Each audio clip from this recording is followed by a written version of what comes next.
This is episode 69 of the Gold Squadron podcast. I'm your host, Dion Morales, and today I am joined by I Can't Joust Swarms, Nate Moore.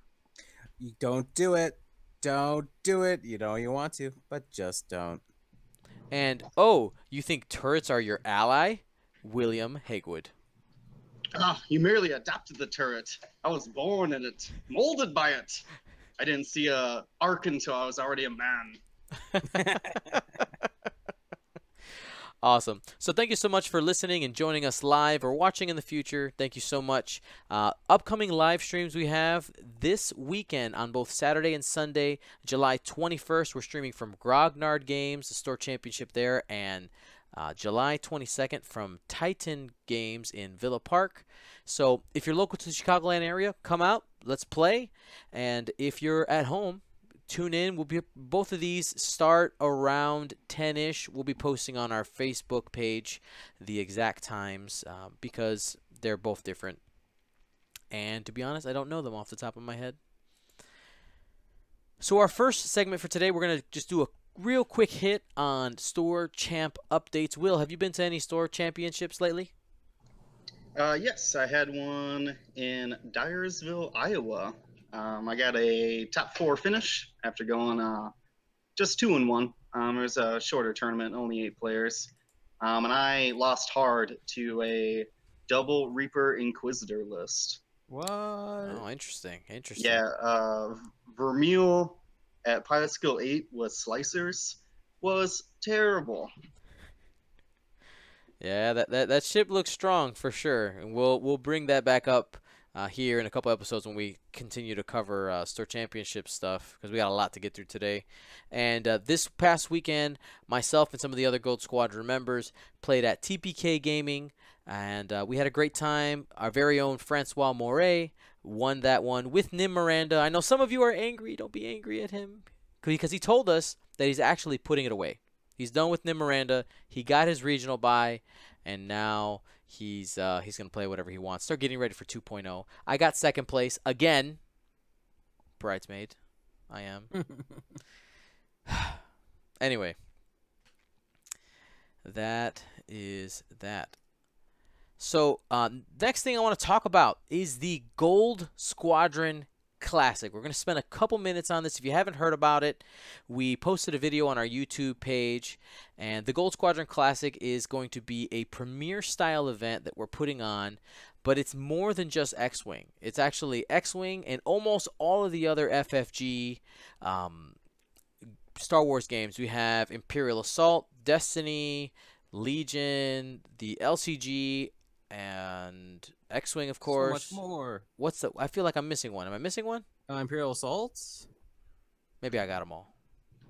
Star Wars LCG. Yeah, I think I got them all. So, when it comes Star to Trek Attack Wing. no, when it comes to capacity, we can take up to 128 X-Wing players, 128 Destiny players, and 24 of the other games. So if you're interested in that, go to goldsquadronpodcast.com, and that's where the registration is. And this event isn't just like an event like, oh, let's put on a thing. It's actually a fundraiser for Ron's Boy Scout troop that he. In the Boy Scout troop? Yeah, troop 301. And they haven't been able to go camping for a couple years because their like trailer and all that stuff that you need to go camping got destroyed. So this whole thing is a fundraiser to raise funds and get those guys camping. So that should be a lot of fun. And part of the whole event, besides us just playing X-Wing, of course, it's going to be second edition. It's actually the first weekend after the release. So that's September 22nd, and the exact format is to be determined. I want to get a little bit more information, but I get to make the choice, and I'm pretty sure the plan is going to be what we're going to call open play, and as long as we do have points for everything, you can bring anything as long as it's within one faction, and it equals 200 points. So that's going to be a lot of fun. Super excited. First premier style X-Wing event anywhere, probably in the world. So that should be a lot of fun. Of course, we're going to be streaming that live. I won't be playing because I'll be working that day, but it should be tons of fun. Yep. I think is there anything else for that? Yeah, go to goldsquadronpodcast.com. That's where all of that is going to be. Any questions about the Gold Squadron Classic, guys? No, it sounds great, man.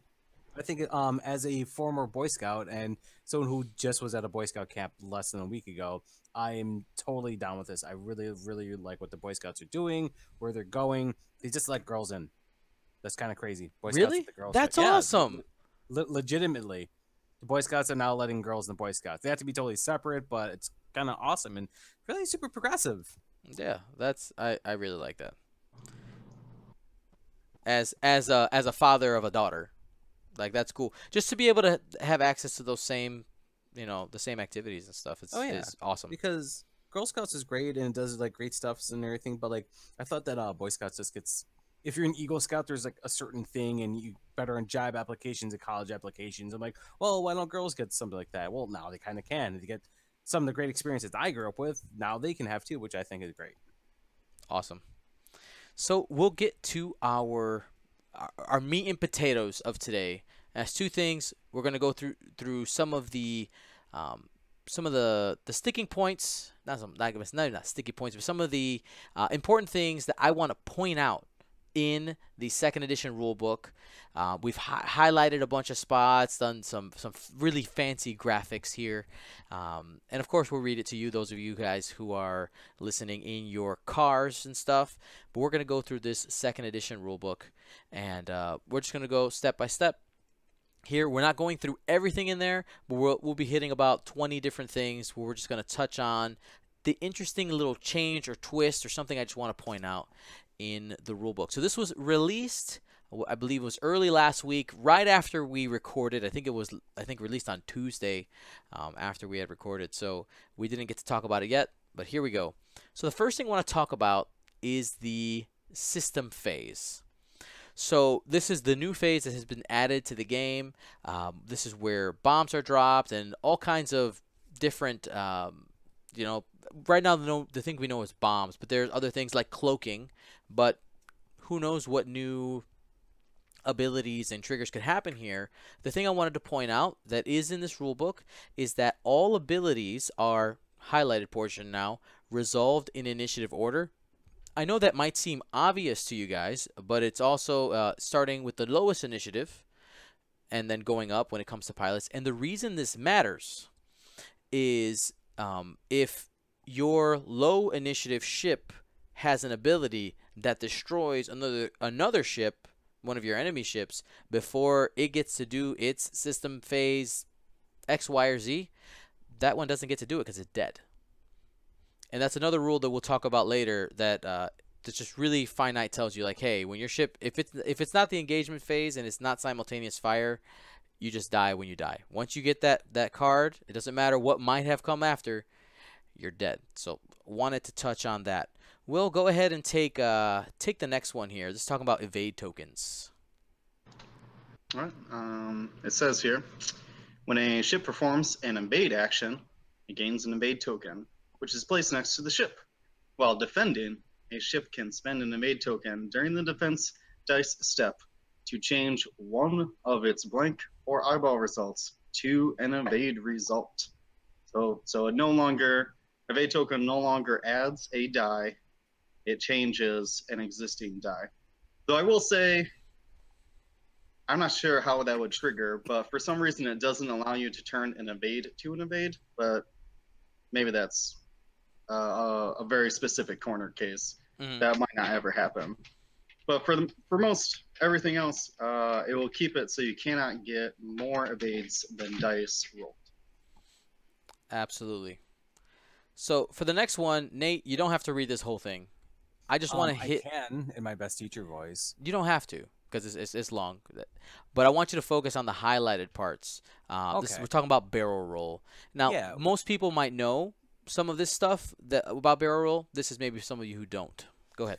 We've talked about this several times in the podcast already. Barrel roll, previously we were allowed to kind of adjust it in a myriad of different ways and everything, left or right, whatever suited our needs. Now, because of the lines and how this works, there's technically only 6 different barrels. You can do barrel left in the middle, right in the middle, front left, front right, bottom, back left, back right. So, and once again, you have to kind of announce these. So, there's no like adjusting when you kind of barrel. And this one says, place the short edge of your template flush against the left or right side of the ship's base. The template must be placed in the middle line of the template aligned with the hash mark on the left side of the base. Also, lift the ship off the play area, then place the ship so the hash mark is on the other side of the base, aligned to the front, middle, or back. So there's no in between now. So when someone says, hey, I'm going to barrel roll, you have to be like, well, which one? Left, right, front, back left. So, and then obviously if they can't do it, you waste your action. Maybe. We're not entirely sure. And that's something we'll talk about. We'll talk on later, because that's actually something that's not mentioned in anywhere in the rule book. So yeah, next picture I'll go ahead and bring up here for you guys. You can see those different positions. This is only going to the right, but like Nate said, you basically get that about quarter base up, quarter base back, or just directly transposing your position to the right or left. So the next one we're going to talk about here is locks. Okay, they're not called target locks anymore, just locks. And just locks. I don't know. I'm gonna take the target lock. I'm gonna take the lock. I mean, people like to use a shorthand when playing, maybe sometimes. Never. No one has ever used any shorthand version of any word in X-Wing ever. Right. So the part that I want to point out here is the highlighted portion that I have on here. And it says here, number 1, the steps to do a target lock. Number 1, it says, measure range from the locking ship to any number of ships. This is different than first edition, because in first edition, you declared who you were attempting to target lock and then measuring. This is now saying you lock, you take your range ruler, and you stick it out on the board, and you see what options you have. Then you choose a ship at range 0 to 3, and then assign the lock. Now, this is where the question, this has done 2 things.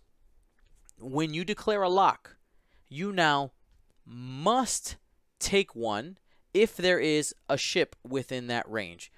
So the thing that you can't do, for instance, if there is a ship that is obviously at range 5, let's say, and you have another thing that you did all the time. It's not against the rules in first edition. Don't hate me. And there's a ship, let's say at range 3 of you.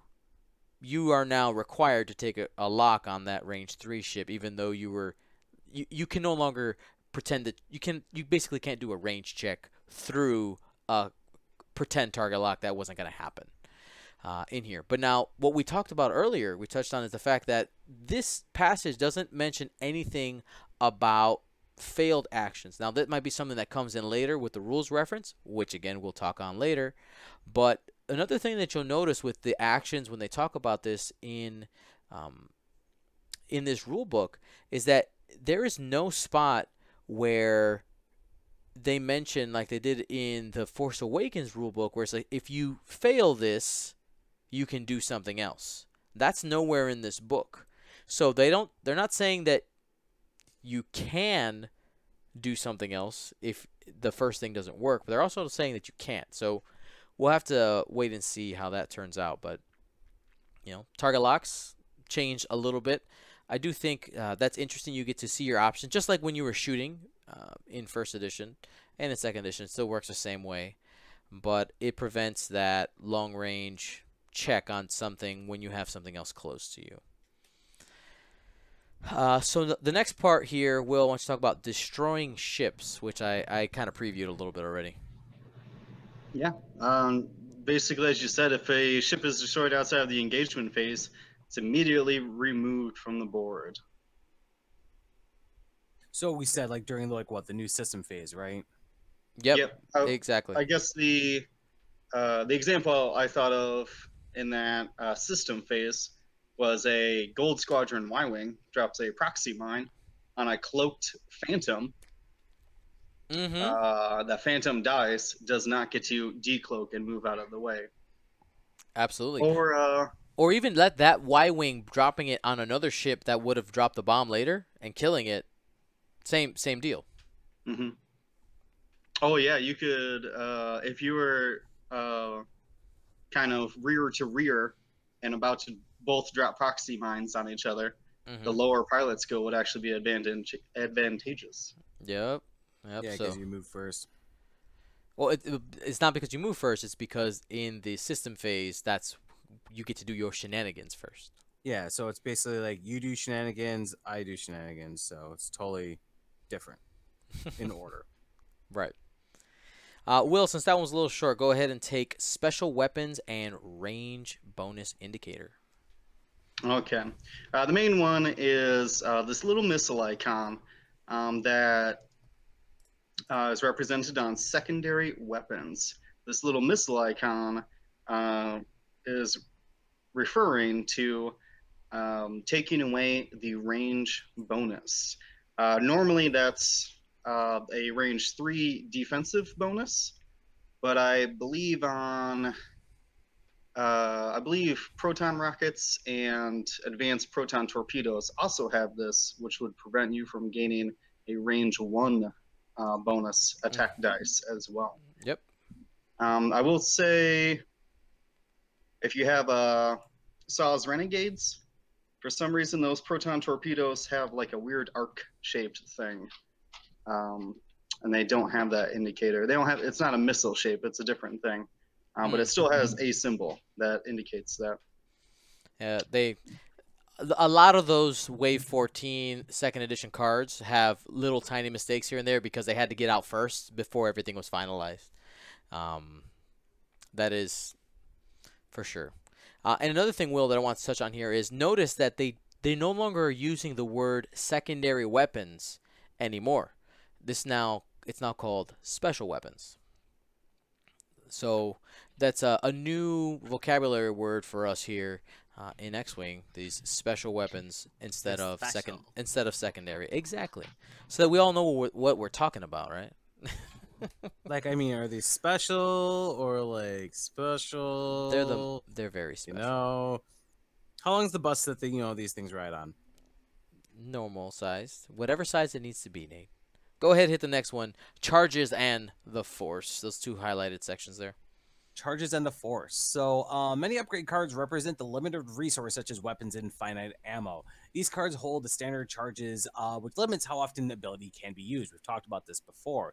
Each card with a charge limit, the golden number, like that piece there, that 2, starts the game with that number. So, or the charges. The card's ability will instruct the player how to spend the charges from that card. When the charge is spent, is flipped to its inactive side.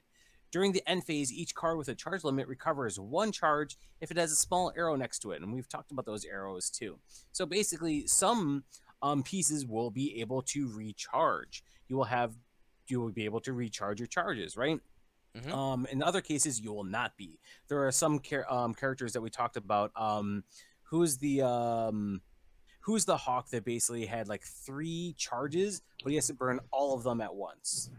Dace Boatman. Yeah, so he has that ability to use that, but it's like, oh, I get to use my ability, but then you have to wait 3 turns because he only charges 1 per round for him to be able to use that ability a second time.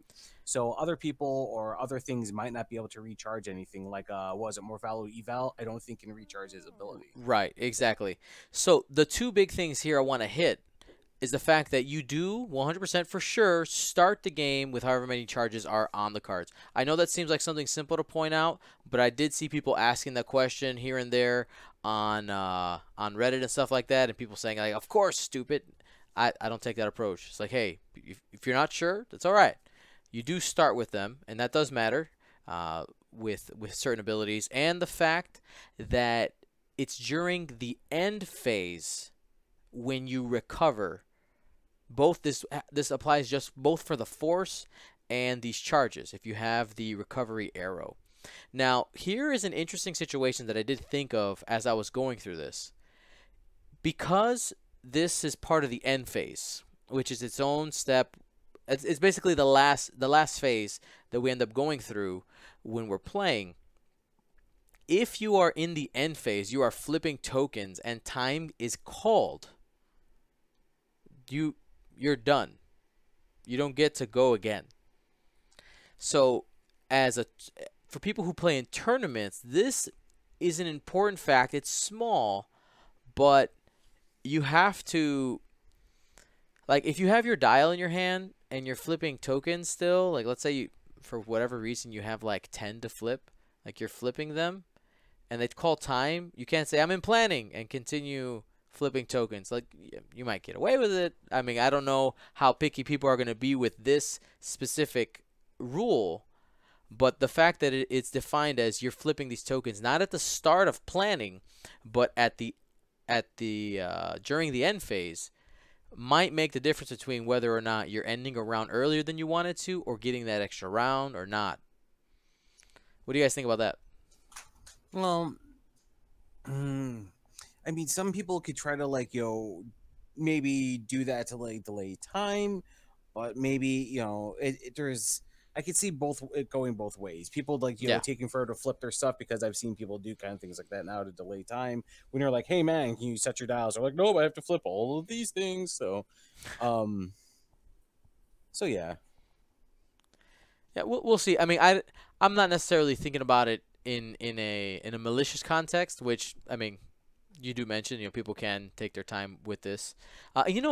We haven't even touched on that piece. The fact that if you have a list with a lot of these recurring charges, that is going to eat up some of your time of playing in a round when it comes to tournaments.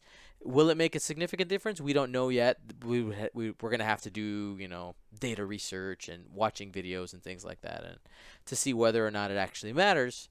But it's something that if you want to save time, you're going to want to keep your charges and all this with all these extra tokens. You're going to want to keep that neat as possible. Yeah, those charges are going to ruin sloppy players. Oh yeah. So get practicing now with that.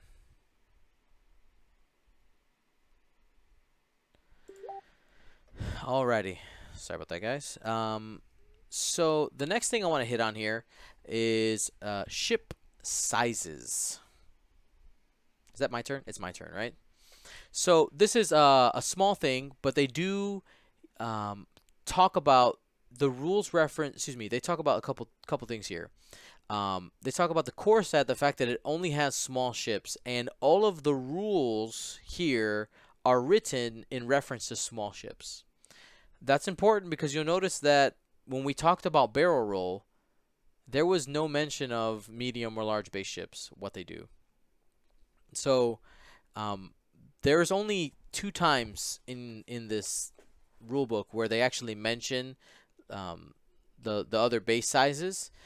One's during tractor beam and the other one is during ion. But it's just something to keep in mind when you're reading through, like, hey, but what about this? Because they do talk about, they see here that last sentence, it says, see the rules reference for more details. That's going to be a document that is going to be released online, is what we're assuming right now. It hasn't been confirmed, but that's something that we don't have, which I think a lot of the nitty-gritty questions, those more complex rules and just the more finite things of especially tournament play are going to be in there. When it comes to casual play, I think everything you need or most things you're going to need is already in this rule book, and you're fine. But finding those finite rules so that we know exactly what we need to do are probably going to be in there. Will, talk about some tokens. All right. So there are 4 different colors of tokens. You have your green tokens. They are circular and have positive effects. Just like any other circular token, they're removed at the end phase. Orange tokens are also circular, but they represent negative effects and are also removed at the end phase. Now, the other 2 tokens are square. You have square blue tokens.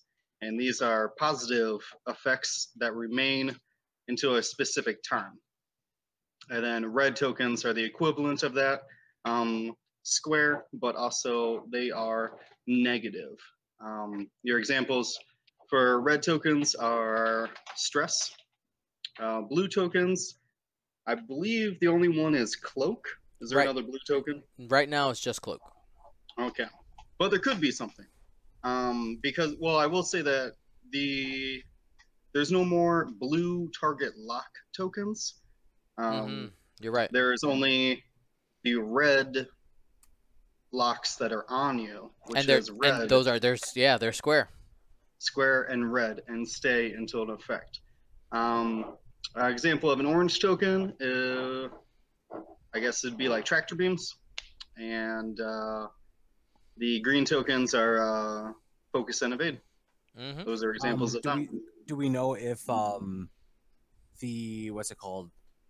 Sorry, the reinforce, is that also going to be a circular token too, or we'll get to that in a few? But yes, it is.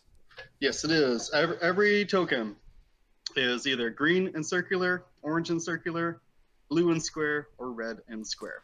There should never be a green square token or a blue round token anymore, which I like. That super simplifies everything. Unless you're running crazy acrylic tokens, then you mean you're like confusing me already. Acrylic evades and focuses at the Yeah.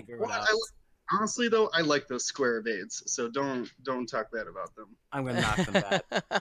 I'm gonna knock them down so much. They fit between your pegs. They fit between your pegs. Do they Did you really? know that? For marking, Yes. yeah, they do. Yeah, they will. You could put, if you had a square focus and a square evade, you could put them in between your front and back pegs. That's cool. Front and back pegs. I feel like there's a joke there. Well, no, we'll move on. It is episode 60. Anyway, here we go. What? What episode is it? What? All right. Are we teenagers again? Yep. So you got ion tokens there, and Nate, I want you to really focus on those last those two highlighted sections there. Okay, so ion tokens. If a ship is ion, when is let me pull it better. When a ship is ion, well, it has the number of ion tokens relative to its size. At least 1 for small, 2 for medium, 3 for large. Right. Beforehand, it was 1 for small, 2 for big. Well, now we changed it to 1, 2, and 3. So during the planning phase, an ion ship is not assigned a dial. During the activation phase, an ion ship that did not have a dial assigned to it during planning phase activates as follows. The ship skips its reveal dial step. We just said that. During the execute maneuver step, the ion ship executes the ion maneuver. The ion maneuver being a blue, that's right, a blue one straight maneuver. So let's stop right there. I want to stop right there because that's a big deal. Yeah. For a couple reasons, right? This means that by making it a blue maneuver, they're preventing the whole like hell that is being ionized and stressed at the same time. Oh yeah. Or at least mediating it by giving you an opportunity like, hey, I know you just got ioned, but at least if you had just done a K turn or something like that, you are now no longer stressed and you can respond accordingly. Go ahead on to that next part. So that the bearing, difficulty, and speed of this maneuver cannot be changed unless an ability explicitly affects the ion maneuver. So what does that mean, that unless it explicitly affects the ion maneuver? The speed of this cannot be changed unless an ability. So, I mean, I'm not currently aware of anything that does affect the ion maneuver, but let's say in the future, they're basically not locking themselves out of this space. If there was something that said, an upgrade that said, if you are ionized, you may use the X, one bank template instead or something like that. Okay, so it's not like something like saying, oh, if you perform a one straight blue maneuver, you may do like this instead kind of thing. Yes, they're just opportunities unless to change it's it. going to be specifically ioned maneuvers. I don't know if they're going to make that disambiguation yet. I like that design space. If you could like ion somebody and make them do a blue 0 maneuver. Yeah, cool. and yeah, absolutely, because they can work both ways, right? Where the ionized, they could double down on it and say, all right, this ionized is stronger or does something different by equipping and a certain upgrade or something like that. Okay. Well, during the perform action step, the ship can perform only the focus action. Yeah, so this let's have a small little powwow about this. What are your thoughts here, William, on Ion? Just this focus action, or just in general? Just in general, the Ion. I think that it's going to be as good as it ever was, and it's a strong control piece that, in first edition, could be negative play experience, but I think that they have tweaked these. These two things really make it balanced, in my opinion. So you still can't be ionized and then go boost barrel roll crazy afterwards, right? So you're still locked in that position. It has good control, but it's not oppressive. And I want to say, I guess that's more on the ion cannon turret. But as far as the token itself, it seems, in my opinion, strong but not oppressive, and I think that's good. That's the perfect spot for it. Fantastic, fantastic. Go ahead, Nate. You had something to I say? think this is good because if you think about it thematically, you're thinking, let's say you get Ion, what happens? You're just like, oh crap, you're sitting there. Well, you could look around and you can kind of see what's coming, but you might not be able to use like your shipboard, like target locks, or you wouldn't be able to like move left and right because you get kind of frozen there for a second, right? Right. So You lost your engines, but you can Yeah. still shoot and maybe you still have your shields up or something like yeah, that. and you can still kind of focus and look. You have your wits about you, but you're not able to really, use all the in-ship kind of stuff. Yep. Which And makes sense. one little bit of a side tangent here. One cool fluff thing that they do in this rule book, in when they're explaining like focus and evade actions, they do have these first sentences where like the focus action represents when you're I forget exactly the quote, but stuff like that. I remember the evade one. They say something along the lines like your pilot is flying erratically. It's a little fluff here. It's just it's interesting. Interesting. Alrighty here. So next part I'm gonna hit on here. Under the heading squad points, there's two important things that maybe you might not have seen yet, and that is the fact that they talk about their 200-point squads, but not only is there going to be the mobile app, but they're also going to have the squad builder available to everybody on xwing.com. Right now, it's just basically like an advertisement page for second edition, but the fact that the squad builder will also be a website is awesome, I think, because some people don't have a smartphone, but they have access to a computer, or let's be honest, you're at work and you can't be on your phone, but you could have a window open in the corner of your computer. I know you do it. Don't pretend like you don't. And the other part here is that they said they're going to, on this website, they'll also include a printable list of all cards and their squad point cost and upgrade options. The part on here actually I did forget to highlight is upgrade options. Is maybe they're just referencing the fact that pilot cards may or may not have certain upgrade slots, but I wonder, there is some speculation that certain cards might cost more or less for certain pilots. It just seems like this document could get a little crazy. Like I think the only people who honestly will use it will be people who a TO might have it just in case they don't want to be on their phone. They could do a quick reference on something, or someone who doesn't have consistent access to the internet. But the app is going to be the easiest to keep it through. But those of you who need it, you do have it there. Will, go ahead and touch on the cloak action. All right, so cloak does work as it does or has in first edition, doing the 2-speed barrel roll. Though this rules reference mentions not only medium base cloaking and decloaking, but also large base. And you would do it as if you were do it with a 1-speed template, but it's as if you were barrel rolling a small base ship with that. How we described barrel rolling before, lining it up, it would work that way on a large or medium base, which is a lot of movement. That's old school barrel rolling. Is that right, Dion? I'm not Yep. old enough for that. Yeah, no, that's exactly original Phantom. Original barrel roll for large base ships. You used it the long ways of barrel rolling. Yeah. So here's an opportunity for these large ships. Now we don't know of any large ships that can decloak yet, but again, one consistent thing that FFG has done is they've kept themselves not cornered. They're like, hey, if this is a thing, this is how you would do it. So that's awesome because I remember barrel rolling, like using expert handling on Han Solo back in the day. It was just disgusting when you moved at like a 9 and we're like, oh man, there are all of these arcs. Well, now there's not. It set everything. Yeah, the amount of like forward movement you have with that is bonkers. That's like 1.5 movement space forward after your maneuver. Yeah. Mm-hmm. It's pretty ridiculous. Yep. And that's actually when the Outrider came out, when they gave like a formal barrel roll to a big base ship, is when they kind of said, let's dial it back a little bit. Yeah. Oops. In the original article for Dash, they had it the other way.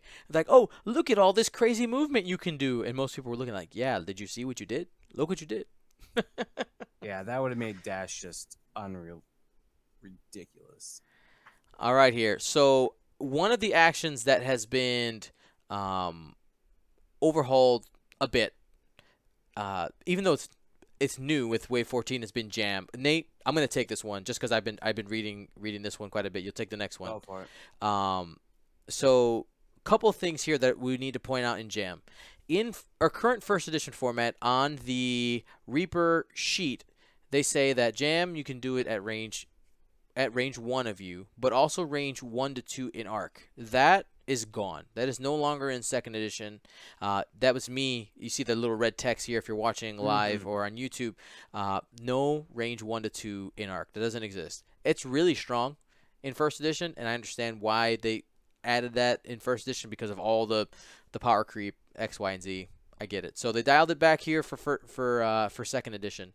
Which is funny about this because like it was really actually hard to actually look into jam and try to figure out how it worked because I looked online, I looked in the reference card, I looked in a lot of different areas. And it's only on that pamphlet. Yeah, it's like very, very hard to find like the exact thing and on this and everything. It was kind of frustrating because we're like, oh, well, when you're assigned a jam token, well, how do we assign this jam token? And then we all had to scramble to look at that. Yeah, before the show, I opened up my Reaper, which I hadn't opened yet, and I was like, oh, okay. Let's just to make sure I had the correct way. Now, a couple of other things interesting here. It says when a ship becomes jammed, the player whose effect caused the ship to gain the jam token. So, if I jam Will's Hawk, okay, I get to choose for the jam ship to either remove a green token or to break its locks. That is very different from first edition. In first edition, the person who has been jammed, who has received that jar of jam, gets to choose what they're taking off. Second edition, the jammer, the hander of the jam, gets to say either green token or lock. So this makes jam stronger in the sense that, hey, especially if the person only has one green token, that for sure is going away if that's what you want. If they have multiple green tokens, sure, they get to choose. But just having that flexibility within the jam action and the jam token is huge. And that's, this small tweak to jam, I think, both reins it in a little bit by keeping that range 1 bubble only, but you have to be afraid of jam. Like, jam is a big deal. You don't want it. Well, that also, once again, thematically, it makes sense. Think about any sci-fi thing you talk about where you're like, hey, we're going to jam the blah, blah, blah, blah, blah, right? I mean, the person who's obviously jamming the system gets to choose whether they're, jamming their targeting computers or their, I don't know, other random things. What do ships like to jam and everything? I don't know. We're jamming their microwave in their cafeteria. I have there's one other major difference as well. Jams stay in first edition, and in second Yes. edition they are circular tokens. That's Yep. huge, Yep. in my opinion. So they don't carry over from round to round, which is quote unquote nerf, but again they're better right away. So a little bit of balancing there. It's basically a debuff, right? You know, like Yeah. think of it as like dispel from like, you know, if you want to get like in fantasy realm stuff, it dispels buffs. You basically blow your action to make sure that they don't have an action. Exactly. Exactly. So Nate, go ahead and let's talk about that reinforce. Reinforce. We talked about this a couple times. When a ship performs a reinforce action, it gains a reinforce token with either a fore or aft side, which is a green circular token.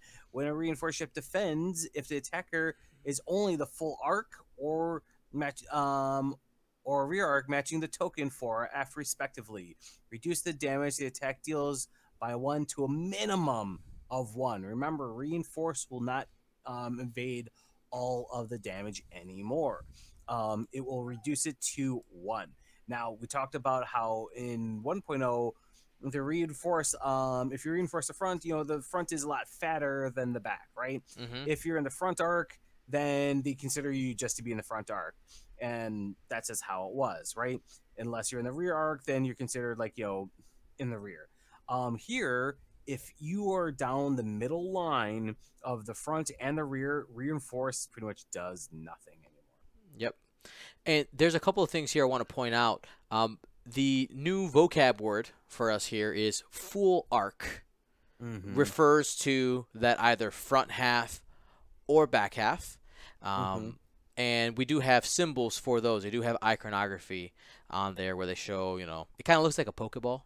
Honestly, when I look at it, that's what I see. Definitely does.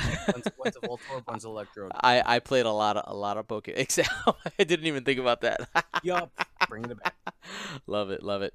And they do have a diagram in the rule book here to show, you know, to show that middle ship is not affected by reinforce. Only the one that, you know, the one in the back obviously doesn't because the front is reinforced, or the one in the front. Are decimators gonna have like reinforce now? They do. According to this picture. Oh, They do. Yep. That makes sense. Yep. So, Will, go ahead and take reload. Okay. So reload in first edition would flip your missiles or torpedoes. Now in second edition, what it's going to do is recover 1 charge from one of your equipped torpedo, missile, or bomb. Then you gain the same disarmed token. There are a couple bombs that I believe they're actually mines. There's mines that cannot be reloaded, but everything else you will recover 1 charge with the reload action. Yeah, and the other thing here is, you know, Will, you said, you know, it only does 1. The previous reload action flipped everything. Everything you had. Reload. Yeah. Just do it all. This one is now only 1. So again, it's sticking to that consistent second edition theme of trying to get rid of this whole unlimited stuff. It's now more resource management. And go ahead, Will. Go ahead, talk about tractor tokens. That one's pretty short. Okay, let's see here. So tractor tokens, again, working similar, that they reduce the agility value. But you need to move a ship. You need 1 for a small, 2 for a medium, and 3 for a large. And you would move it with the same way. The 1 template barrel roll, or a boost 1 forward, which again doesn't count as an action, and does say here that the opposing player will choose its effects, which is different Do we know which barrel roll it's using? Is it like the standard one or? Standard barrel roll rules. Okay, I so would. imagine what that does if we're using the big base barrel roll, what that can do then. Oh no, like I think I see what you're saying. No, it's just like you were performing a barrel roll action. Yeah, no, but I mean like big base barrel. So if you tractor beam Oh, okay. a big base ship and everything, imagine the repositioning and the things that will do to that, like we just talked about. Oh, yeah. Oh, it hurts. It hurts them for sure. But you have to get 3 on there, right? For the large base. Yeah, and most large base ships are going to have 1 or 0 agility, so you're not going to get as much value out of it. Yeah. So the other main thing is that just during the engagement phase, which is when ships normally shoot, if you have at least 1 tractor token, you roll 1 fewer dice. So even at 3 agility large base ship with 3 tractor tokens on them still would only roll 1 fewer defense dice. Yep. And the other part in here, like Will just pointed out, during the engagement phase, is I don't know if we're gonna get ways to attack outside of the engagement phase, but if there was a way to assign a token, a tractor token, outside of the engagement phase, and then fire at it, it does not take effect until the engagement phase. At least when it comes to the reduction of agility. The movement still happens, but that could matter in a game situation, game decision. Just be aware that the reduction of agility only happens during the engagement phase. So just real quick here, this is an easy one. They do show our standard arcs. They show that we have 4 of them marked on every ship, and they are going to be using symbols, iconography in the game, in the card text to represent all of those. They also talk again about the full arcs and the fact that they just explain these are the symbols. There are full front arc and rear full arc. So when they reference those on cards, we know what is being talked about. Turret arcs. Some people have been calling what we now know is called double arc, the double turret as a bow tie arc. I get that that thought, but if you want to use the correct vocabulary, it's going to be double turret. There's going to be single turrets and double turret, and just remember the word turret no longer means 360 degrees. We've redefined that. So single, double turret. Nate, go ahead and hit stationary. Man, you talked all that stuff. You just gave me stationary. Dang. That's All right. right, stationary. Obviously, the bearing means that the ship does not move. This maneuver does not use a template, but the ship does count as having executed a maneuver. So even though you stopped, you are still executing a maneuver, which is an important part to take away. Yeah, because let's say you're on top of a rock and you stop, you've still executed a maneuver, and you still take all the effects of the asteroid. And Will, talk about reserve. I got a mouthful of food. Let Nate take it. Okay, go ahead, say Chris. So reserve, we talked about this. He wasn't ready. Sometimes it affects place a ship in reserve. A ship that's placed in reserve is placed on its ship card. While a ship is in reserve, it cannot be assigned a dial, it cannot perform actions, and it cannot attack. The abilities of a ship in reserve are inactive. So that's an important thing. It's like, oh, well, my ship says that it can do this to anyone at range 1 or whatever. Remember, they're completely inactive until they are put in the actual game. So for all purposes, unless the ability explicitly says while it is in reserve. A ship that's placed in reserve always has an effect that causes it to be placed in the play area. Yeah, that piece, the abilities of the ship. Oops, I forgot to flip there. The abilities of the ship are inactive. When it comes to, we don't know what upgrade cards you might get in the future, but they future-proofed. Let's say there was something similar to Manaroo, old Manaroo, where it said you can just give something you have to somebody else on your team. It wouldn't work in this situation because everything on that ship becomes inactive except for that card text that says this is how you get it back on the board. Mm-hmm. So that's important. Then just they do hit on docking and deploying. They don't give us.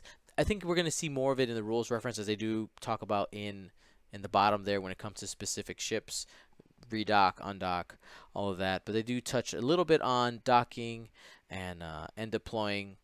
And it says, if a card ability instructs a ship to dock with a carrier ship, the dock ship is placed in reserve. So using that new vocabulary word, where does the ship go? It's in reserve. And a dock ship is able to deploy from its carrier ship during the system phase or make an emergency deployment. So now we know when that happens. It's not no longer like with the Ghost, I think did like after executing maneuver or something like that, or before it executed maneuver. It was before it executed the maneuver, right? It's after. It was after? Okay. Yeah, because you kind of slingshot it. So, but either way, now it happens with the bombs. It happens with all that. And because of what we know earlier with the system phase, it happens in initiative order, starting with the lowest initiative pilot. So those are just all things that matter. You know, we've talked on a bunch of stuff with the rule book, and this is only just bits and pieces that we pulled out. Let's talk about a couple of things that we didn't see in here that I think are important that didn't show up in this rule book, and we'll probably get it in the rules reference for sure. First one that really comes to mind for me, which we did talk about, is the failed action information. That was brought up in some of the FFG streams, like they specifically brought it up, and we don't see it in this rule book. I think that was something that was pretty important that should have shown up in here. Again, maybe that was an extra addition that'll show up in the rules reference, and they weren't sure how they were going to handle it when they had to send this in for print. But that's something that comes to mind. What about you, Nate? Sorry, I was totally talking. So everything. I'm sorry. No, you're What good. was the question? You're good. What are some things that weren't in this rule book that you wish would have been? I mean, the docking deploying thing, I think, is like kind of interesting. Like, how do you have to line that up and everything? Are you have to crash into your ship, or you have to be within range one? That's something I wanted to kind of see more of, because I thought like that was gonna be an interesting idea that we've never seen any ship actually. We've seen things undock, right? But we never seen anyone like connect back up. So I wanted to see like a kind of diagram or look at that. Cool. What about you, Will? Off the top of my head, so things that we didn't see in the rules book. Man, actually, I think they covered a lot. Oh, they did for sure. It's our job to be nitpicky, so I'm just being nitpicky. I know. I'm trying to think of anything that's. I mean, there's I think I'm just people that we want to see more of. I would say you're right.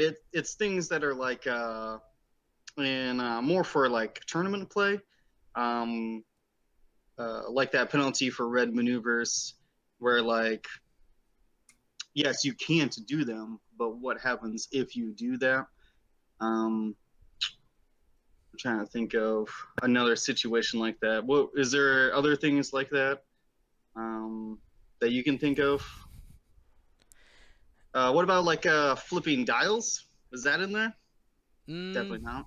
There is when they go through the section of like how to play, like the steps. They do talk about it. Maybe like in tournament rules or something. Like if they'll have like another piece just for tournament rules, because I'm sure there are certain like little nuances and little things here and there that we want to kind of clarify that.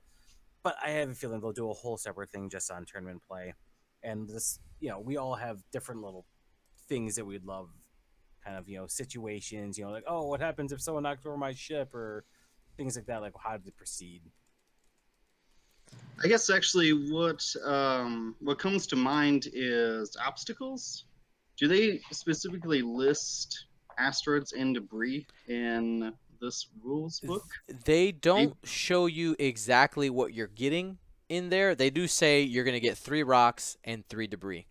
One thing that I the last thing that when I was going through this that really stuck out to me that wasn't in here is the penalty for red maneuvers is not in this rule book.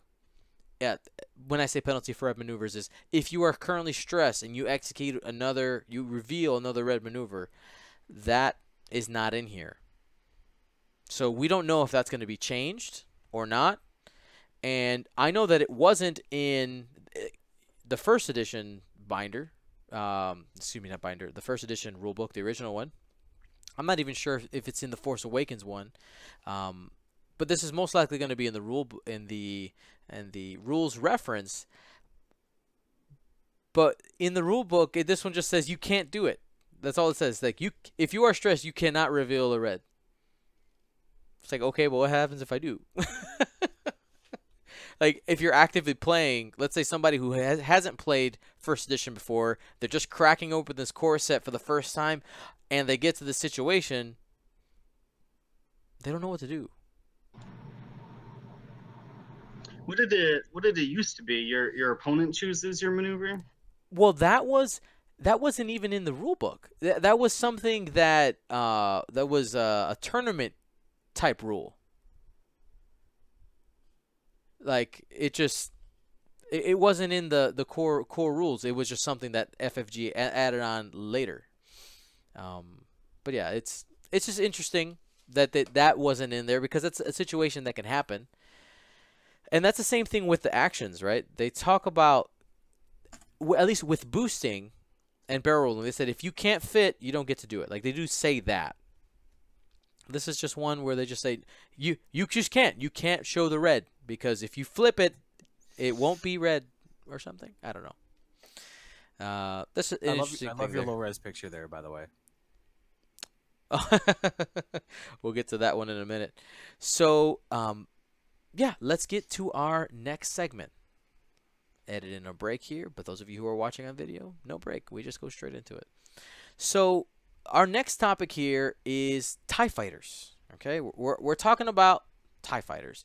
Now, I searched high and low, and I was able to find every TIE fighter that has been spoiled. Now, they showed a bunch in an article that came out today, in ones that we hadn't seen before, others like high-res photos that we didn't have yet, and we have a total of 12. 12 TIE fighters found in different places, and we're just going to go in initiative order from 1 to 5, each through. We'll read their abilities, we'll have a quick chat if it matters, and go on. So this is specifically the TIE Fighter LN that's going to be in here. Like I said, I still don't know what LN stands for. I don't either. Somebody that's the part that bothers me because it's like standard TIE fighters, TIE. That was the anagram. TIE fighters is twin ion engine fighter. Now it's a TIE fighter LN. I'm like, I don't know what that means. We'll find out. So eventually maybe it says TIE line TIE line line model is what the chat is saying here. But anyway, we'll get through our listing here. So our first TIE fighter here is the Academy pilot. Now, those of you who are watching live might be wondering, why is the picture on that so terrible? It's just a pixelated garbage. The reason is they haven't actually spoiled the Academy pilot. The only place that it was in the rule book. They do show a picture of an Academy TIE. It's super tiny. And so we do know that we have a Initiative 1 Academy pilot is how it's worded here. And of course, all these TIE fighters have 2 forward arc attack, 3 agility, and 3 hull. Then our first unique pilot, or how are they calling it now? There's a new word for it. It's limited. Limited. There you go. First. Oh, we didn't discuss the limited. Did you see that you could have a 2 limited ship? I didn't hit on that one. You're right. I missed that. That's pretty cool. Yeah. Anyway, sorry, go on. No, you're good. You're good. So Wampa is our first limited TIE fighter here. His subtitle here is Black 11. It says, while you perform an attack, you may spend 1 charge to roll 1 additional attack die. After defending, lose 1 charge. So because he's initiative 1, if he shoots last, if nobody has shot him in that round of engagement, he essentially gets a third die, is how this ability boils down to. And Wampa is doing a very similar job to what he did in first edition. Not the same ability, but he's annoying. He's going to be cheap, and if you leave him alone, he's going to hurt you over time. So just be mindful of He is that. like the draw. He's the distraction, the cheap distraction. Yeah, Imperial Biggs. Well, no, Biggs like pulled you on purpose. I know, Oh, but I it's see what you're saying. it's drawing fire. We have an initiative 2 Obsidian. Oh, I can never say this. Obsidian Squadron pilot. Then we have Night Beast also at initiative 2. Will, can you go ahead? Can you read that? Yeah, I can read that. Go for it. After you fully execute a blue maneuver, you may perform a focus action. There you go. Now, can anybody squint? Is that a shadow, or did he get blood stripes? See what I'm saying there? I No? think it's a shadow Okay. in that picture. He's Obsidian 2. Oh, that's right. Okay, that would Yeah. make sense. Only I was thinking he magically got Inferno Squadron. Oops. Jumped ahead there. No, that's really good. Free action. Man, Night Beast. Fully execute a blue though. Yeah, so you can't bump anymore. That's the thing. Yeah. Fully execute. Gotta fully execute. Nate, go ahead. Well, the next one's boring. Black Squadron Ace.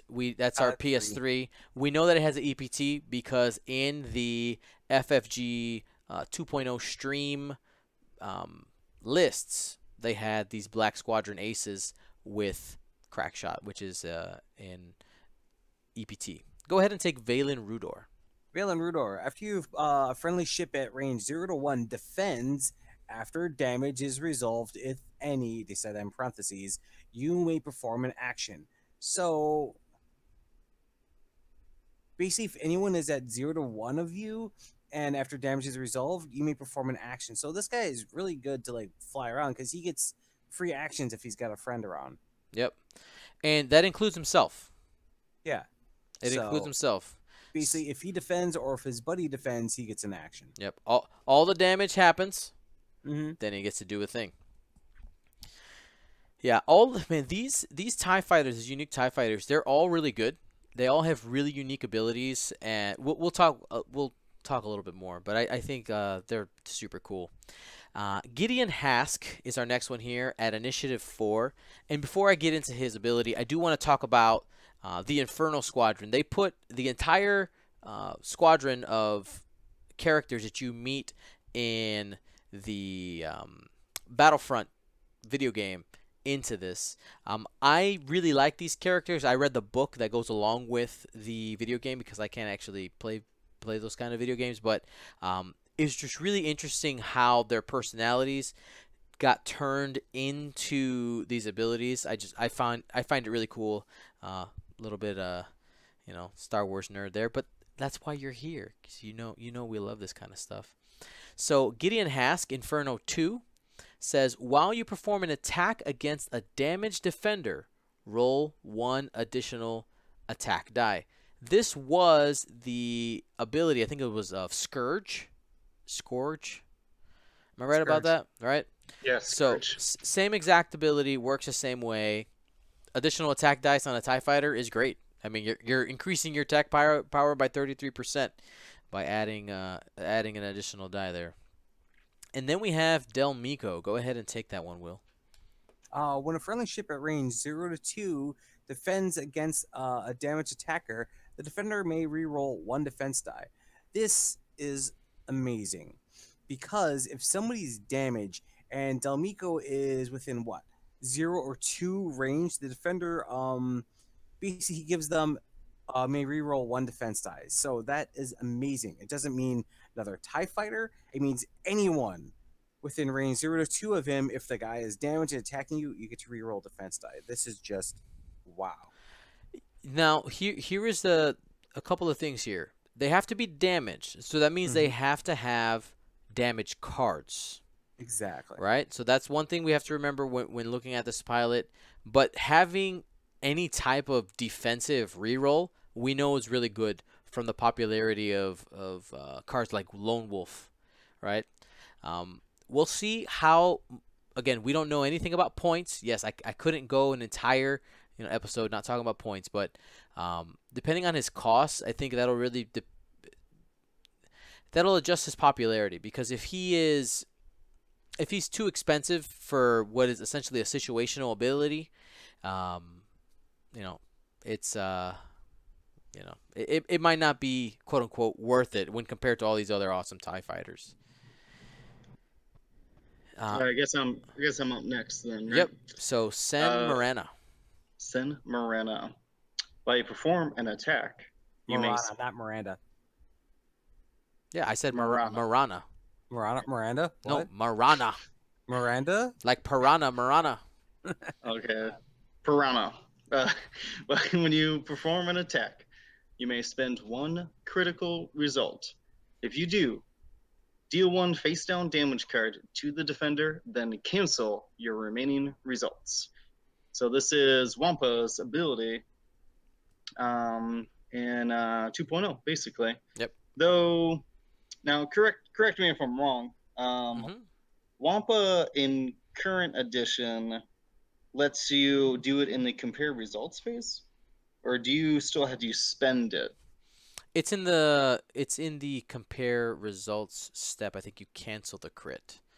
We can go ahead and pull that up here. So this is when you spend results. Spending is a modification, so you need to do this before you know if it will hit or not, and that's an interesting gamble, because if that critical result goes through, that card would be face up, but you can guarantee that it goes through, but it will be face down. Yeah. Well, the Wampa first edition Wampa just says when attacking you may cancel all dice results. So it's awesome. It's still dice. It's still in the dice mod step. Same thing. But yeah. So Sen Morana, I like her ability actually getting this old Wampa first edition ability, because in the spoilers, if you're into that or not into that, I guess, Sen was an intelligence officer.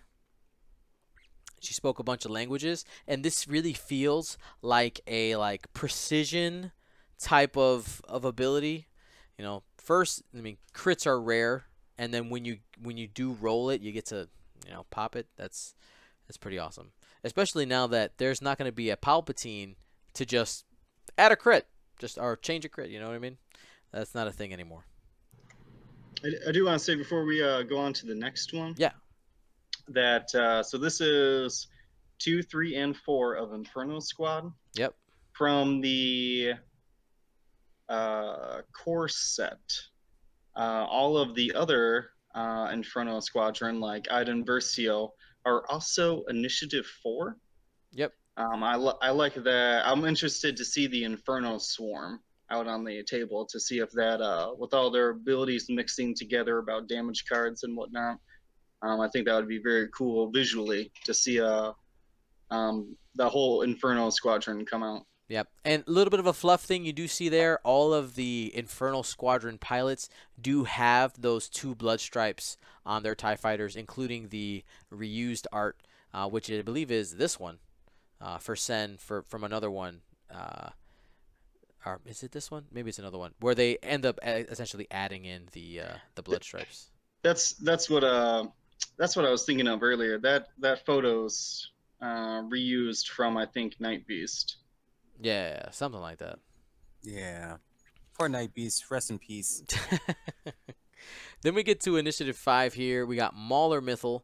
While you perform an attack at attack range 1, roll 1 additional attack die. So at attack range 1, you can get 4 dice. Is all that's saying. Now, we didn't talk about this in the rulebook talk, but they have specified attack range versus, distance range, like those are two different things. Attack range is in your arc.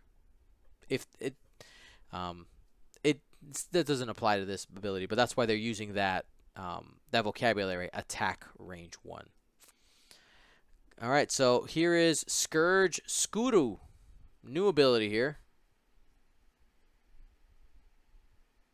So while you perform an attack against a defender in your bullseye arc, roll 1 additional attack die. So does the same thing, just if you're in the bullseye, rolls extra dice. So at range 1 would do like 4. So it's pretty decent. It's different than Scourge's old ability, which we already talked about. Yep. But it requires you to liven up. Mm-hmm. Yeah, that bullseye. And when you're flying in a swarm, because that's where what you're gonna do with TIE fighters most of the time, is this is gonna be hard to get off, right? Because you're trying to fly in this like different types of block formations or pinwheels, and getting one TIE fighter in the bullseye is gonna be difficult. So maybe this is a TIE fighter that we might see, like dropped into a list. We don't know how good that or bad that's gonna be in 2nd edition, but it might be a candidate for a solo TIE fighter, because he will, even at range 3, be able to get an additional attack die if you have that bullseye lined up. Will, go ahead, finish it out with Howl Runner. Howl Runner. When a friendly ship at range 0 to 1 performs a friendly attack, that ship A friendly attack? Sorry, primary. So how many friendly attacks do you know? I think that attacks and friendly attacks, even in English, I don't know if those Okay. go well together. Let me rephrase that. Take it back.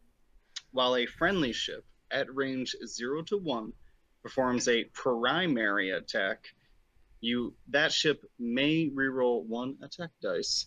And because it's range 0 now, it will work on Howl Runner. Yep, she gets her own buff. Finally. Yeah, but she's still like, candidate number 1 to die. Like, all right, yeah. TIE Swarm candidate, it's gotta die. Kill Howl Runner ASAP. Yep, and you know what? Actually, I just realized we did miss 1 TIE fighter in my spread here. There are actually 13, which we didn't talk about. My bad, guys. And that's Iden Versio, who we did mention but didn't show. Is there a way for me to do that quickly? There isn't. But her ability, I will go ahead and pull it up here. All right. While you look it up, I will say something that all of these abilities either do one of 3 things. They either let you roll an additional die, they let you take an additional action, or they let you reroll a die. It's action efficiency built in, right? And if you can compound that, the couple ships that like Valen Rudor, Howl Runner, Del Miko, the abilities that work on other ships or with other ships compounds that value of that ability. And honestly, that's exactly what these TIE fighters need. It's such a cheap platform that you just need more actions and more attack dice. It's how you can get more out of them. Yep. All right, I got it here. Iden Versio, also at Initiative 4, like Will had mentioned earlier. And this is a really powerful ability. And maybe it's good that she got placed last year because it is quite powerful. It says it has 1 charge. And before a friendly TIE LN fighter at range 0 to 1 would suffer 1 or more damage, so including herself, you may spend 1 charge. If you do, prevent that damage. So that is 1 turn of you cannot one-shot my TIE fighter on this attack. On at least one of them. This is a big deal for a TIE Swarm. I'm really upset that I forgot this picture. Anyway, because this pilot, I'm going to go ahead and disappear this one right now because we're not talking about it. Iden Versio is, I think, a staple in any TIE Swarm. You're going to get Howl Runner for sure, but I think your starting is I want to fly a TIE Swarm. All right, you take High Runner, you take Iden Versio plus 4 and go. Or maybe you can. I don't know if 5 will be good at all, but just the fact that we can just cancel an attack. Like, oh, I got this fully modded shot into Howl Runner, get rid of her, and Iden Versio just one time says, no, you may not pass. Thank you. Come again. Yeah, I think that's super strong, even in this early meta, if you will, of just Luke or Wedge shooting proton torpedoes at something and just deleting it. Having just a hard counter to that right away is very strong. And I think you're right. Like, if you're bringing Howl Runner, you should bring Iden too, because that's how you're gonna get Howl Runner to survive, to use her ability on all the other TIE fighters. Yep. I feel like you're building your own like team here, and they all have like these very good abilities that will like sync up with each other well. It feels like they're really a team, and you can basically pick your favorite players. Yeah, it's going to be a lot of fun. So that's the TIE Fighter. We did get that article from FFG today, which provided a few of those extra Inferno Squadron pilots. So you can go ahead and check that out. We did post it on our Facebook page. What pilots go was Iden again? Was it 4? Or? Iden's also 4. The whole every Inferno 1 through 4 is 4. Yep. So we're gonna end here. We got a couple things to go through here, but we're at the end. Thank you everybody who's joined us so far. But we have some important last-minute things we want to talk about. So we're in the "What have you done with those plans?" section of our show. We're gonna hit it again. Gold Squadron Classic, September 22nd. Be there or be square. Okay. We're gonna have again. There's 128 spots. We're super excited to be putting on this event. Again, it's a fundraiser event for the Boy Scout Troop 301. Get those kids camping and doing all those fun things, having those life experiences is going to be, it's awesome. Ron was he's an Eagle Scout from that troop, and that's where this whole thing just stemmed from. He's like, hey, I want to do a fundraiser for my troop, and it's evolved into the Gold Squadron Classic. We're going to be taking 128 X-Wing players, 128 Destiny players, and 24 of Armada, Imperial Assault, Legion, and LCG. You can sign up at goldsquadronpodcast.com. It is open now. Now, the other thing that people have been asking about is the Pastimes Store Championship. Yes, we are having one. The registration is going to be posted on the Pastimes Star Wars Facebook page. But here's the catch. We only have 40 spots, and it's on a Sunday. It's August 12th. In the past, you know that we were the first ones to do a 2-day store championship because of how popular it was. We give away all kinds of stuff. Just the timing with Magic events that are happening, plus with second edition, just coming on our heels, and we have the Gold Squadron Classic we're getting ready for. We decided to turn down a little bit on the store championship. We're capping it at 40, which means maximum, if we do cap out, maximum is going to be 5 rounds of Swiss plus a cut, top 4 cut. So if you do want to go to the Pastime Store Championship, of course, we're going to do it big like we usually do. We'll have some good swag for you guys. Make sure that once we get that posted, you sign up right away, because that will fill up right away. And lastly, I have to take a moment here and talk about some of our good friends at Minox Squadron. They're putting on the Minox Open in Burbank, California. That's happening November 3rd. And Gold Squadron is going to be the official stream of the Minox Open. So that's going to be super fun. I'm flying out to California, get to hang out with those guys and show off the event that they're doing. They've revealed some really awesome prizes.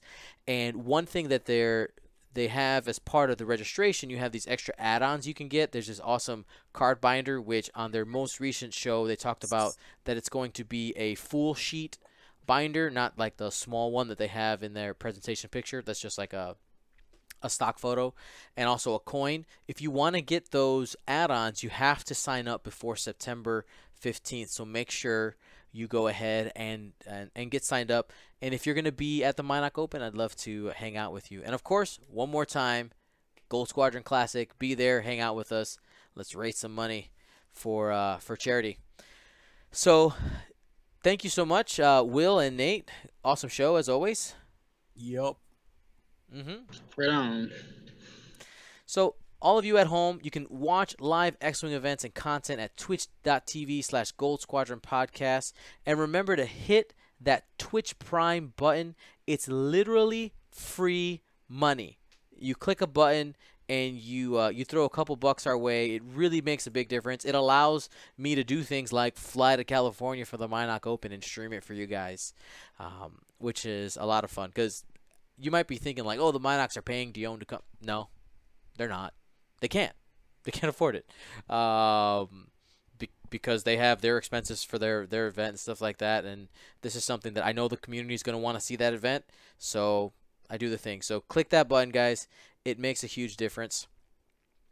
Our next broadcast, like we did talk about, is going to be July 21st and 22nd this weekend from a couple store championships. Also, you can watch our videos and replays of our streams on our YouTube channel. Look up Gold Squadron Podcast. Make sure you hit that subscribe button. Makes a big difference when it comes to the algorithms that YouTube does for monetization and stuff like that. So the more subscribers, essentially, the more each video can earn for us. And most importantly, if you enjoy the content that we make and you want to help us continue expanding it while getting awesome swag, go to patreon.com/Gold Squadron. Thank you to every person who's taken the time to do it. It really makes a big difference. And something new we're doing here, special thanks to Joe Groves, Chad Schaefer, Brian Javerick, Marcus Telsch, and Jim McGovern for becoming for becoming patrons over the last 2 weeks. You guys are awesome, and I really appreciate you guys. And hopefully you hear the shout out, because I really do appreciate it. So for Nate and William, my name is Dion Morales. Gold Squadron, out.